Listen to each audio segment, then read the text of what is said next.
25 cyclists died in New York City last year, and 85% of them happened to be on an unprotected bike lane. In fact, most of the city's bike lanes are unprotected, and everyone knows riding a bike in New York is a lot trickier than it should be. Now on CBS 2, this is now the 19th cyclist to be killed in the city this year alone. You're dodging cars, scooters, and pedestrians all on a 5-foot strip of the road. Hi, I'm Muslim Khan, an engineer here in New York City, and today we'll look into whether or not New York City's bike lanes are actually safe.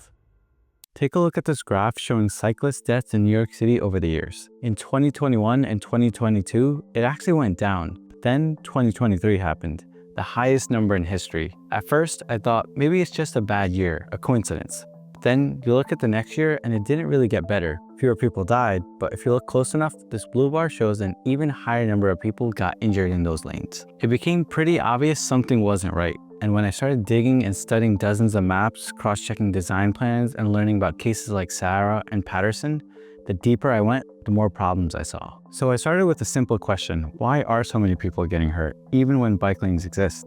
And as it turns out, they don't. There's not enough of them. According to the city's own data, only 3% of New York has protected bike lanes, and not having that protection has been a major issue. I'll show you why. So this is Clarkson Avenue in Brooklyn, running east-west, and here's Rogers Avenue, running north-south. But on Wednesday morning, around 10 a.m., Emmanuel Patterson, a 56-year-old, was cycling westbound right along this lane here. And next to him, there was a box truck going in the same direction. They both stopped at the red light right here at the intersection. And when the light turns green, they both move. Patterson keeps going west, straight through. The truck goes for a right turn onto Rogers Avenue, heading north, while Patterson is in its blind spot. That's where the conflict happens. No dedicated signals, no turning lane separation, no physical barrier. This simple turn turned into a tragedy. As a cyclist, there was no protection for Patterson on the road when he needed it the most. One thing's clear, this road wasn't even designed with bikes in mind. Back in the days, not many in New York were. But now with the growing population and lots more cyclists riding on the road, we definitely see its effects. Just zoom out and take a look along the same road. You'll notice there's no protected lanes here anywhere along the stretch, which is dangerous. In the past 15 years, in just 2 blocks here on either side of Rogers Avenue, 28 cyclists have been injured here. Now that's just one neighborhood. If we zoom out even further, what we can see is this pattern is everywhere in the city. So clearly, not having bike lanes is a huge issue, but even when they do exist, they're not as safe as you would think. A painted line on the road isn't protection, but in a lot of places, that's all cyclists get. That is Casey Neistat, and apparently that is what we're calling a bike lane. Sometimes it's a trash can, sometimes it's a delivery truck. It could even be the NYPD themselves, blocking the same lanes they're supposed to protect. At first, it's funny, but it's actually the reality of any cyclist in New York City. The bike lanes aren't used as protection, they're more like a chaotic, broken promise. They're interrupted, unclear, and half-baked. And while the city says they're building proper bike infrastructure, there are things that need to improve. Look, until now, we can agree on 2 things. First, when you're riding a bike in New York City, you better keep your head on a swivel. Whoa, what the hell? And second, even when lanes do exist, they're not always safe. You might get lucky and make it to work or home, but if not, that's the part nobody talks about. Here's the problem. New York's made a habit of celebrating progress, but what's on paper doesn't always match what's on the road. Because what you end up with is this: a lane that starts, then just disappears, then reappears across 4 lanes of moving traffic. Now, many may call this bike-friendly, but when you're out there, it doesn't feel like it was built for you. Take the case of Sarah Schick, a 37-year-old mother of 2. On January 10, 2023, she rode an electric city bike here on 9th Street in Brooklyn. The city had installed a protected bike lane along the stretch, but as she rode down the street, that protected lane suddenly disappeared. This forced her into using just the painted arrows, what are called sharrows. On this section of the road, bikes and cars are supposed to share the lane. But as you can see, there's no physical barrier, no buffer at all. Unfortunately, it was right here at this exact spot where the protected lane vanished and the sharrows began, that a truck driver hit Sarah and she died. Her death wasn't a one-time event on 9th Street. In the past 2 decades, 5 lives were lost on that very stretch, and all of these were the consequence of a problem that had been ignored for way too long. The city knew the risks, but still, the safety improvements they needed never happened. Now, Sarah's family is holding the city accountable, suing for $100 million, claiming that negligence played a direct role in her death. On the New York City Council website, they admit that the reason this intersection wasn't updated was because the area was less residential and therefore lower priority. When infrastructure isn't properly maintained or designed, it's not just a missed opportunity, it's a disaster waiting to happen. And this isn't just happening in Brooklyn. Across New York City's 5 boroughs, the pattern is the same. Bike lanes that start and vanish. Protection that's promised but never finished. Neighborhoods with plans on paper, but not a single bollard on the street. Take for instance Northern Boulevard in Queens. The DOT themselves designated it as a Vision Zero priority corridor, acknowledging just how dangerous it was for everyone, including cyclists. For years, local residents and advocacy groups asked for protected bike lanes on this busy road, but for a long time, the response was simply paint, a line on the road offering little protection. As so often happens, it wasn't until a 17-year-old cyclist was killed on Northern Boulevard that real protected infrastructure finally started to go up.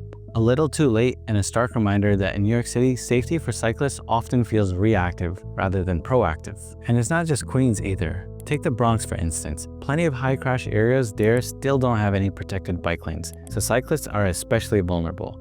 Across the city, for cyclists, every commute can feel like a gamble. You either make it or you don't, because between the press releases and ribbon cuttings celebrating new bike lanes, there's the real pavement, the real cars, and real lives at stake. So we've already seen how a lack of bike lanes is a massive headache, but it gets even more frustrating because even when they do exist here in New York City, they're often let down by something incredibly basic, a serious lack of maintenance. It's like investing in a state-of-the-art machine but then forgetting to oil it. It's just not going to work properly. Take a look at some of the most common maintenance fails.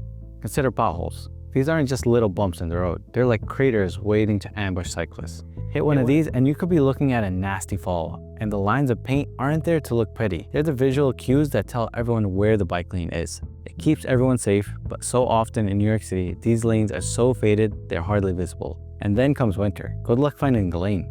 Honestly, it's less about things being a pain and more about basic safety just not being there. When you don't keep up with simple maintenance, these areas that are supposed to be safe become dangerous. It's like building something and then just letting it fall apart. Look, we get it. Designing infrastructure in a city as busy as New York is a tough balancing act. There's not much room and everyone's got their own demands. But when these compromises start putting cyclists at risk, that's where we have to stop. Safety has to be the priority. Here's a classic example you've probably seen. Bike lanes that just end because of parked cars or delivery trucks. It's everywhere. A painted line doesn't really stand a chance against a double parked car. This isn't just about bad double parking. It's about a design that doesn't actually stop these blockages from happening. It pushes cyclists out into busy traffic with hardly any warning, and that's a really dangerous situation. So what about the actual size of these lanes? A lot of times, they feel like they were just squeezed in at the last minute, leaving barely enough space for a cyclist to pedal comfortably, much less safely pass someone or have a little room between them and cars going by. You know, engineering guidelines actually tell us how much space is needed for safe cycling, but some New York City bike lanes don't even meet those minimums. It kind of feels like safety is being sacrificed just to fit in another car lane. That's probably not the best way to create a city that's supposed to be bike friendly. Now, this might seem like a small issue, but it's a basic engineering principle. Water needs to drain away. Roads and bike lanes are designed with a little bit of slope so rainwater doesn't just sit and collect. But in New York City, you often find bike lanes that are turned into temporary puddles after a bit of rain. These puddles can hide some pretty dangerous potholes or debris that can cause unexpected crashes. On top of that, they can make you lose traction, especially when you're trying to turn. Proper drainage is just a fundamental aspect of good road design. When bike lanes are left full of water, it really shows a lack of attention to what cyclists need and their safety. But it doesn't have to be this way. We've seen cities around the world being transformed. Look at Copenhagen, for example, where more than 62% of people commute by bike. They've got 500 kilometers of dedicated bike lanes that are physically separated from cars. Then there's Amsterdam, which has more bikes than people. They've got an amazing network of paths and lanes to support that. And Paris, under Mayor Hidalgo, has really transformed, adding a lot of bike lanes and reducing car traffic, all with the goal of making sure you could bike to any of the Olympic venues back in 2024. So it's a fair question. Why is New York City not keeping up? You know, the thing with New York City and a lot of North American cities is that it grew in a time where cars were the main focus. For many decades, transportation planning was just focused on making space for the growing number of cars. Creating a bike-friendly city from the ground up is one thing, but reshaping a city already built for cars is a much bigger challenge. A lot of New York City is really old and is packed in with existing buildings. So creating dedicated, protected bike lanes here means making a tough choice. Either do some really disruptive and expensive projects that might even involve changing street layouts completely, or go with less ideal temporary fixes like just painting lines. It needs some really creative and bold solutions, not just the easiest fixes. The city remembers every curb, every crack, every corner where someone doesn't make it home. And even if it wants to move on, the street won't let us forget. That's why stories like Patterson's are so important, because they remind us that this isn't just about bike lanes or city design. It's about the kind of city we want to live in. One that reacts after something terrible happens, or one that tries to prevent it in the first place. Let me know what your thoughts are in the comment section below. Until next time.